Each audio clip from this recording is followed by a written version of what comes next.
इस वीडियो में हम मैक्सिमा मिनिमा के एक बहुत ही इंपॉर्टेंट वर्ड प्रॉब्लम शेयर करने जा रहे हैं। प्रॉब्लम आप सभी के सामने स्क्रीन पर है बच्चों। क्वेश्चन है find the area of the greatest rectangle that can be inscribed in an ellipse x square by a square plus y square by b square equal to 1। तो ये क्वेश्चन कहता है कि एक एलिप्स के अंदर जो सबसे बड़ा रेक्टेंगल बनेगा उसका एरिया क्या होगा वो आपको निकालना है। बच्चों जैसा कि आप जानते ही हैं कि मैक्सिमा मिनिमा के किसी भी क्वेश्चन में ध्यान देना कम से कम एक चीज गिवन जरूर होती है। One thing must be given. So अगर आप यहां देखें what is given in this particular case, इस क्वेश्चन में क्या दिया हुआ है? इस क्वेश्चन में दिया हुआ है आपको equation of ellipse that is x square by a square plus y square by b square equal to 1। बच्चों आप जानते हैं ना कि a होता है x इंटरसेप्ट जो x स्क्वायर के नीचे लिखा हुआ है, और जो y स्क्वायर के नीचे b स्क्वायर लिखा हुआ है उसमें b को बोलते हैं y इंटरसेप्ट। तो ध्यान दीजिएगा यहाँ पे a और b जो है वो कांस्टेंट है, और जो वेरिएबल x एंड y है ये इंडिकेट कर रहे हैं कि हमारी जो फिगर बन रही है वो 2 डायमेंशन में बन रही है, x एक्सिस और y एक्सिस में, जिसमें हॉरिजॉन्टल लाइन है x एक्सिस और वर्टिकल लाइन है y एक्सिस। तो बच्चों यहां पर हमने एक रेक्टेंगल इंस्क्राइब किया ABCD। तो यहां पर देखिए किस चीज को आपको मैक्सिमम या मिनिमम प्रूव करना है। यदि आप क्वेश्चन की वर्डिंग को बेटा पढ़ें तो यहाँ पे एक वर्ड का इस्तेमाल किया गया है बच्चों, that is greatest rectangle. What is the meaning of the word greatest rectangle? Greatest rectangle means rectangle with the maximum area, एक ऐसा रेक्टेंगल जिसका एरिया मैक्सिमम हो। तो आप सभी जानते ही हैं कि इन क्वेश्चंस में कभी भी कोई चीज मैक्सिमम या मिनिमम गिवन हो ही नहीं सकती, वो हमेशा प्रूविंग होती है, टू प्रूव होती है। तो यहाँ पर आपको एरिया ऑफ रेक्टेंगल को मैक्सिमम प्रूव करने के लिए कहा गया है, और हर क्वेश्चन में कम से कम एक रिजल्ट तो होता ही है। जरा पहले 3 वर्ड देखिए बच्चों, क्या कहता है? Find the area. हमने देखा कि रेक्टेंगल ग्रेटेस्ट तो होना ही चाहिए, साथ साथ आपको उस रेक्टेंगल का एरिया भी फाइंड आउट करना है। तो रिजल्ट है कि आपको यहाँ पे जो एरिया मैक्सिमम तो प्रूव करोगे रेक्टेंगल का, उस एरिया को निकाल कर भी दिखाना है कि वो एरिया आएगा कितना। बच्चों मैक्सिमा मिनिमा की किसी भी क्वेश्चन में रिजल्ट को लेके बहुत परेशान होने की जरूरत नहीं है, ये इजीली आ जाता है। मेन अपना कंसर्न रखिए कि गिवन क्या है और प्रूव क्या करना है। बच्चों जैसा कि आप देख ही पा रहे हैं यहाँ पे गिवन के नाम पर है इक्वेशन ऑफ एलिप्स। तो आपको इक्वेशन ऑफ एलिप्स में a और b कांस्टेंट्स दिए हुए हैं। बच्चों आपको जिस भी चीज को मैक्स या मिन प्रूव करना है, मैक्सिमम या मिनिमम प्रूव करना है, उसे फंक्शन की तरह ट्रीट करते हैं। बच्चों हम जानते हैं कि एरिया ऑफ रेक्टेंगल होता है लेंथ इनटू ब्रेड्थ। तो यहाँ पर सबसे पहले लेंथ और ब्रेड्थ के बारे में बात करते हैं। अगर मैं अज्यूम कर लूं, बेटा आप देख पा रहे हैं जो पॉइंट बी है ये फर्स्ट क्वाड्रेंट में है। अगर मैं एज्यूम कर लूं let coordinates of point b is m, मान लेते हैं बी पॉइंट के कोऑर्डिनेट है m, n, मतलब x कोऑर्डिनेट है m और y कोऑर्डिनेट है n। बच्चों हम जानते हैं कि जब भी हम कभी भी एक्सिस पर मेजरमेंट को देखते हैं तो विद रिस्पेक्ट टू ओरिजिन देखते हैं। अगर आपको बी पॉइंट का कोऑर्डिनेट m, n गिवन है, मतलब हम x एक्सिस पर हमने m यूनिट मूव किया, उसके बाद y एक्सिस पर हमने n यूनिट मूव किया, तब जाके बी पॉइंट m, n निकल कर आया। बच्चों यहां पर एक रेक्टेंगल जो अंदर इंस्क्राइब किया गया है, आपको ये ध्यान रखना है कि ये चारों क्वाड्रेंट में इक्वली डिवाइडेड होगा, मतलब ओरिजिन से राइटवर्ड जितना होगा, ओरिजिन से लेफ्टवर्ड भी उतना होगा, ओरिजिन से अपवर्ड जितना होगा, ओरिजिन से डाउनवर्ड भी उतना ही होगा। यदि OE आपका M है तो OF भी M होगा। कई बच्चों को लग रहा होगा सर -m क्यों नहीं, क्योंकि आप तो ओरिजिन से लेफ्टवर्ड गए हैं। बच्चों लेंथ कभी नेगेटिव नहीं होती, इधर मैंने कोऑर्डिनेट नहीं बोला, मैंने कहा ओरिजिन से m लेंथ हम गए तब जाके पॉइंट F आया। सिमिलरली बच्चों यदि हमारा यहां पर BE n के बराबर है तो हमारा EC भी n के बराबर होगा। तो यहां पर अगर मैं आपसे कहता हूं what is the length of rectangle, what is the length of rectangle, जो यहां पे अंदर रेक्टेंगल इंस्क्राइब किया गया है, क्या बच्चों that is m and m, is that equals to 2m? Similarly, what is the width of rectangle? What is the width of rectangle बच्चों? Is it n plus n BC? अगर आप देखें तो क्या ये वैल्यू 2n के बराबर है? लेंथ 2m, विड्थ 2m, तो हम सभी जानते हैं एरिया ऑफ रेक्टेंगल होता है लेंथ इनटू ब्रेड्थ, तो क्या ये वैल्यू 2m इंटू 2n होगी बेटा? तो 2m into 2n is equal to 4mn। बच्चों कितने वेरिएबल्स नजर आ रहे हैं यहाँ पर? ध्यान दीजिए, यदि आप ऑब्जर्व करें तो आप पाएंगे कि m और n दो वेरिएबल हैं। तो हमें पता है कि हमें एरिया ऑफ रेक्टेंगल को मैक्सिमम प्रूव करना है, तो ये एरिया हमारा फंक्शन है जिसमें हम सेकंड ऑर्डर डेरिवेटिव टेस्ट का इस्तेमाल करेंगे। परंतु ये आप सभी को पता होना चाहिए कि सेकंड ऑर्डर डेरिवेटिव टेस्ट इस्तेमाल करने से पहले आपका गिवन फंक्शन सिंगल वेरिएबल होना मस्ट है, मस्ट मस्ट मस्ट। यदि आप अपने गिवन फंक्शन को सिंगल वेरिएबल बनाना चाहते हैं तो हमेशा सबसे पहला ट्राई कीजिए गिवन कंडीशन से वैल्यू निकालने की।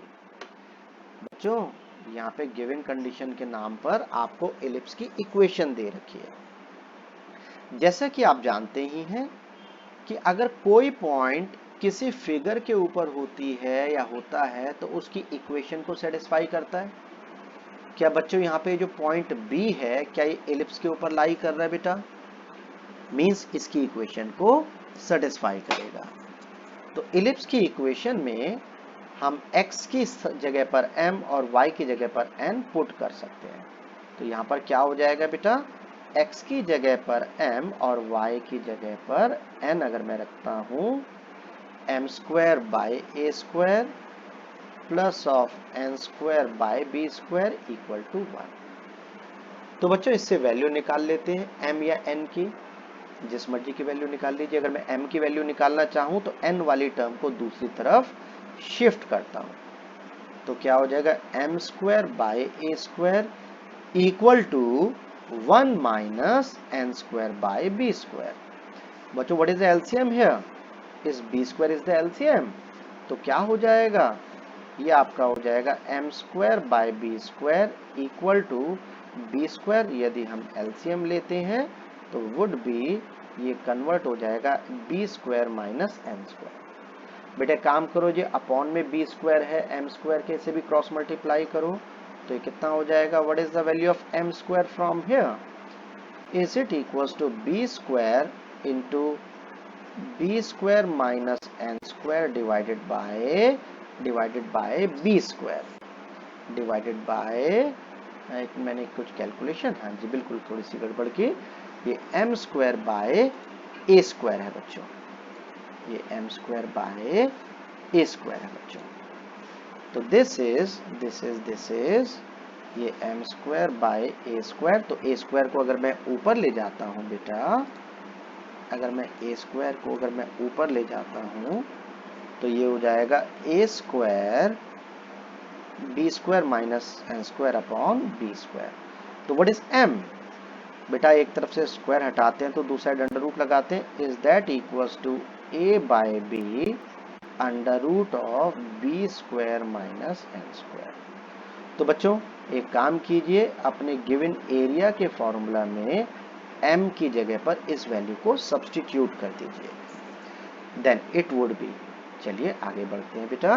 तो आपका एरिया क्या हो जाएगा बेटा, तो which implies area would be, area is 4mn, 4 into a by b into under root of b square minus N square, ठीक है, this is m into n। आराम से देखो बच्चों कितने वेरिएबल्स हैं इस फंक्शन में, बच्चों यहाँ पे सिर्फ एक ही वेरिएबल है, that is n, b is a constant, क्योंकि वो तो हमें क्वेश्चन में दिया था y इंटरसेप्ट। तो चलिए सिंगल वेरिएबल बन गया है, तो इसमें मैं सेकंड ऑर्डर डेरिवेटिव टेस्ट लगाऊंगा। परंतु उससे पहले जैसा कि आप जानते ही हैं, कभी भी अगर आपको अपने फंक्शन में स्क्वायर रूट के अंदर टर्म नजर आए मल्टीप्लिकेशन में, तो स्क्वायरिंग बोथ साइड कर दीजिएगा। तो कर दीजिए स्क्वायरिंग बोथ साइड्स, SBS। तो वुड बी क्या बन जाएगा बच्चों, ये बन जाएगा आपका a square equal to 16 a square by b square, हाँ जी अंडर रूट हट जाएगा बेटा, that is b square minus N square into n square. तो बच्चों मैंने दोनों तरफ स्क्वायरिंग कर दी। तो अब यहाँ पर मैं सेकंड ऑर्डर डेरिवेटिव टेस्ट का फंडा मैं लगाने वाला हूँ बच्चों, पर आप जैसा जानते ही हैं कि फंक्शन जितना सेपरेटेड होता है उसे डेरिवेटिव करने में उतनी आसानी होती है। तो वेरिएबल n को अंदर मल्टीप्लाई कर दीजिए और साथ साथ आपने जिस टर्म को स्क्वायर माना है उसे z मान लीजिए। यदि z मैक्सिमम होगा तो a स्क्वायर मैक्सिमम होगा, और a स्क्वायर मैक्सिमम होगा तो a जो एरिया ऑफ रेक्टेंगल है वो भी मैक्सिमम होगा बेटा। तो चलिए वैल्यू डालते हैं बेटा, तो a स्क्वायर की जगह z डालते हैं, तो would be z equals to 16 a square by b square, हाँ जी एन स्क्वायर को अंदर मल्टीप्लाई करो बच्चों, क्या हो जाएगा ये b square n square minus n to the power 4, b square n square minus n to the power 4। लगा दीजिए सेकंड ऑर्डर डेरिवेटिव टेस्ट। हाँ जी स्टेप नंबर वन कहता है अपने फंक्शन को डेरिवेटिव करो with respect to the whatever b the variable. तो यार n इज द वेरिएबल, तो n के रिस्पेक्ट में मैं डेरिवेटिव कर रहा हूं। तो 16 a square by b square as a coefficient out, बेटा b स्क्वायर एन स्क्वायर का derivative, b square as a coefficient out, n square का derivative 2n minus n to the power 4 का डेरिवेटिव बच्चों 4n cube. बच्चों second step कहता है second order derivative का कि जो भी आपने डेरिवेटिव किया dz बाई dn उसे 0 के बराबर रख दीजिए। तो बच्चों dz बाई dn की जगह 0 रख दीजिए, क्या बन जाएगा ये 16 a square by b square into 2 b square n minus 4n cube. तो बच्चों यदि 16a² बाई b² को आप अपॉन में ले जाएंगे तो आप जानते ही हैं 0 अपॉन एनीथिंग इज 0, तो ये टर्म आपकी बन जाएगी 0। ये टर्म आपकी क्या बन जाएगी बेटे? 0। चलिए उसके बाद अगर मैं इस टर्म की बात करूं तो इस नेगेटिव टर्म को लेफ्ट हैंड साइड पे शिफ्ट कर सकते हैं ना बेटा।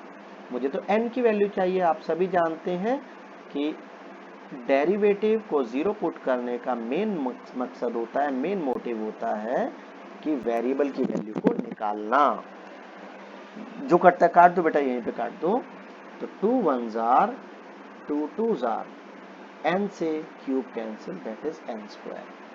तो फ्रॉम हियर आप देख सकते हैं कि जो n² की वैल्यू है क्या वो b² अपॉन 2, तो हमारे जो n की वैल्यू होगी क्या वो बच्चों b डिवाइडेड बाय √2 होगी ना बेटा? b divided by √2। तो ये हमने अपने वेरिएबल n की वैल्यू फाइंड आउट कर ली। चलिए आते हैं अपने टेस्टिंग स्टेप पर। कर दो अपने फंक्शन को एक और बार डेरिवेटिव, निकालिए एक और बार डेरिवेटिव। अपने dz बाय dn को एक और बार डेरिवेटिव कर दो।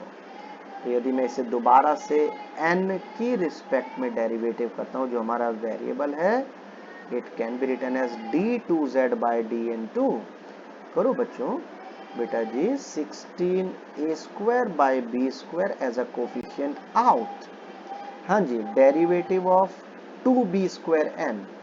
बेटा 2b² n में 2b² as a coefficient out और n का डेरिवेटिव 1, क्योंकि आप n के रिस्पेक्ट में कर रहे हैं, माइनस 4n³ का डेरिवेटिव 12n²। डालो बच्चों जो भी वेरिएबल n की वैल्यू आप लोगों ने निकाली है would be d2z by dn2। Second order की वैल्यू निकालनी, जब n की वैल्यू कितनी निकाल रखी है आप लोगों ने, दैट इज b बाय √2। डाल दो बेटे, डाल दो, क्या हो जाएगा ये 16a² बाय b², हाँ जी would be 2b² minus 12 into n²। n² is b² by 2। हाँ जी 2 से 12 कैंसिल, दैट इज 6। तो 2b² माइनस 6b²। तो यहाँ पे आपका जो सेकंड ऑर्डर डेरिवेटिव आता है that is 6a² by b² into minus 4b²। बच्चों b² से b² कैंसिल, तो दिस इज माइनस 64a²। हाँ जी, क्या सेकंड ऑर्डर लेस देन 0 आ रहा है? लेस देन 0 आना क्या इंडिकेट करता है कि यस हमारा जो एरिया जो z है वो मैक्सिमम है। तो बच्चों जैसा कि आप जानते ही हैं कि हमारे इस क्वेश्चन में हमें एरिया ऑफ रेक्टेंगल, क्या बेटे, एरिया ऑफ रेक्टेंगल को मैक्सिमम प्रूव करना था, जो हमने कर दिया। अब हमें निकालना है इसका एरिया। एरिया होता है लेंथ इनटू ब्रेड्थ, जो हमारा है 4mn के बराबर। बच्चों n की वैल्यू तो हमने निकाल ही ली है, जरा m की वैल्यू भी निकाल लेते हैं। पकड़ लो उस कंडीशन को जहां से आपने सिंगल वेरिएबल बनाया था, m की वैल्यू वहां से आ जाएगी। m है a by b √b² minus n²। तो यहां पर आप देख पा रहे हैं m है a बाय b, हाँ जी मैं यहां लिख देता हूं एज, हमें पता है जो m की वैल्यू है that is a by b into √b² minus n²। बच्चों डाल दीजिए n की वैल्यू और m की वैल्यू निकल आएगी। तो which implies the value of m is a by b √b² minus n²। कितना है n²? Is that b² by 2। बच्चों करो कैलकुलेट, तो m की वैल्यू कितना आ रहा है? a बाय b इंटू, जरा अंडर रूट को कैलकुलेट करो बेटा, 2 इज द एलसीएम, तो 2b² माइनस b², तो b² बाय 2 का under root that is b by √2। तो b से b कैंसिल, तो बच्चों m की वैल्यू आती है a बाय √2। तो बच्चों हमें निकालना है एरिया ऑफ रेक्टेंगल, तो विच इम्प्लाइज, बस बेटा खत्म क्वेश्चन हमारा। विच इम्प्लाइज, हमें जैसे क्वेश्चन में कहा गया था, also find the area of rectangle, ये हमारा रिजल्ट है बच्चों।